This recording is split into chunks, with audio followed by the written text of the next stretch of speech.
Most of the times leaders rely too much on presentations, bullet points, data analysis, and they don't translate all that into a narrative, into a story. You cannot connect with bullet points.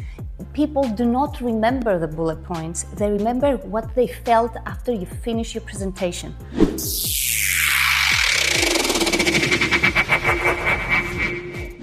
You may enter a room with a brilliant strategy. You have all the data that you need, and then you see that the people that are watching you are not following you.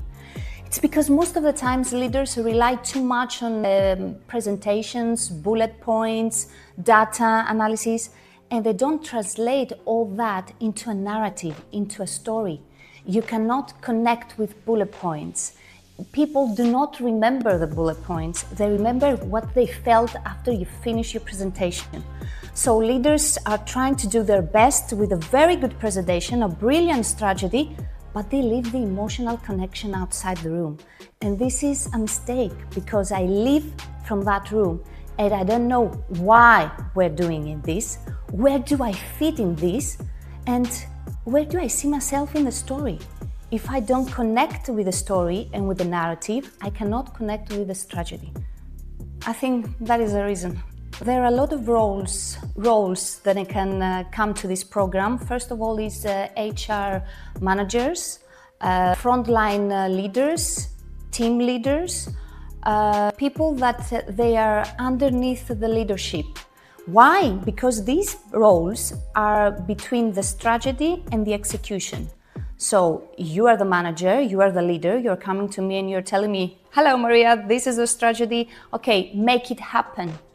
I am in the middle. I have to motivate people to follow the strategy. I have to make them feel that they belong to that. And if the strategy it's not translated to a narrative and to a story, I cannot achieve that. And then you're gonna come and you will tell me, "Maria, you didn't succeed." But I did my best. Yes, and the strategy was brilliant, but it wasn't translated to a story. It couldn't touch the people. You cannot motivate people if you don't give them something that they feel. The marketing storytelling needs to sell, okay? And you have to influence an external audience. You have to approach a campaign, a product, a brand. Storytelling for leaders is totally different. You have to influence your internal audience. You have to make them trust you, and you have to answer questions. Why this is happening? Why now? Where do I fit in this? Why I have to follow this strategy? So marketing storytelling has to do with win the attraction from the people. Storytelling has to do with winning the trust and the commitment of your own employees. Stop communicating information and start creating meaning. This is the shift. From the moment that the strategy don't rely only on the leader's voice and it starts living inside the organization, then you say 100% that you have succeeded your goal.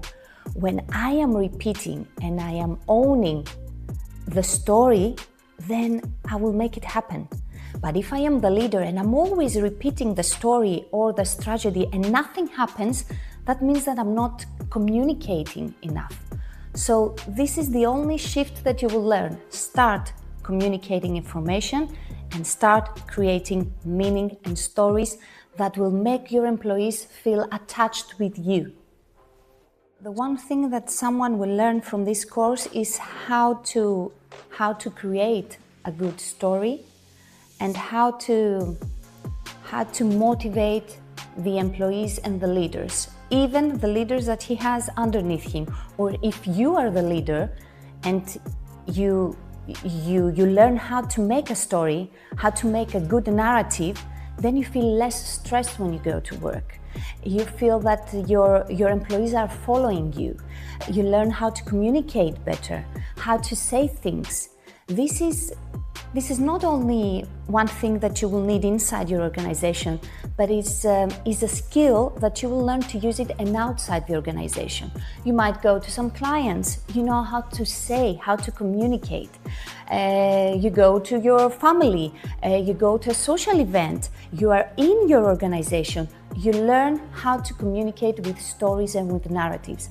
And this is one skill that you will learn in a 5-hour course, because we will share a lot of information and a lot of stories, and it will come so easily. You will live and you will have it all in your brain. It will come so easily that now I know what to do. I know what to write. I know what to leave behind. I am ready for the next day to do something better, to do something that will help me, because if I don't repeat myself endlessly, then I feel more relaxed when I am at my office.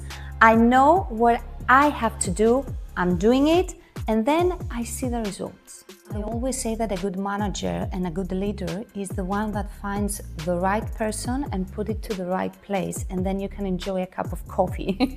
This is usually what I say. With a strong narrative, you can enjoy this cup of coffee. You can relax. If you get into a room and if you tell them that we have to make this change, why it matters, where do you all fit in this change, and let's go and do it, immediately they're attached with you. They understand the why. And if you answer to that, and if you make them feel that this is the truth and this is what we have to do, and this is your part, this is your part, this is your part in the whole story, then you stop repeating yourself. You stop being so anxious when you enter the office that is everything okay? Are we okay? Are we okay with this tragedy? Can we follow it? Do you understand it? Shall we show again the data? Shall we do this? No, find a good story and explain everything to them.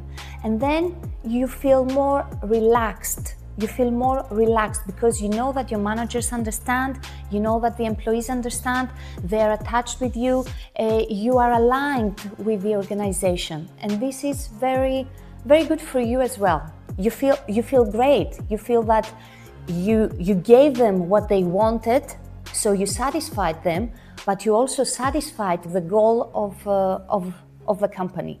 And you feel less stressed, and I think that's great. Someone who says stories, you will understand that he or she is not telling the truth. You have to have a narrative that has truth in it. Shall I give you an example? When I was sitting in a bar at a friend's restaurant, and he came frustrated and he told me, I don't know what to do with the waitress and the waiters. I told him, what is going on? I told them thousands of times that during busy periods, clean the tables, please clean the tables. He was shouting and he told me, what do you think I should do? I thought about it. And then at the end of the restaurant, I saw a girl with a scarf on her head, and it was obvious that she was doing a chemo or a kind of a treatment. And she was very careful where she was touching. And immediately I said, I don't care about the tables. I care about how safe this environment is. And immediately I told him, why don't you change the narrative? He told me, what do you mean? Why don't you tell them, I don't care if the tables are cleaned. I care if they're sanitized, if they are safe. This is what we will want for a member of our own family. I am under a strong therapy. I need to have a cup of coffee. I need to relax to an outside environment, but I need also to feel that this is safe. Immediately, when he put emotion in it, everything shifted, because they thought that he's right. Okay, it has to be a safe environment.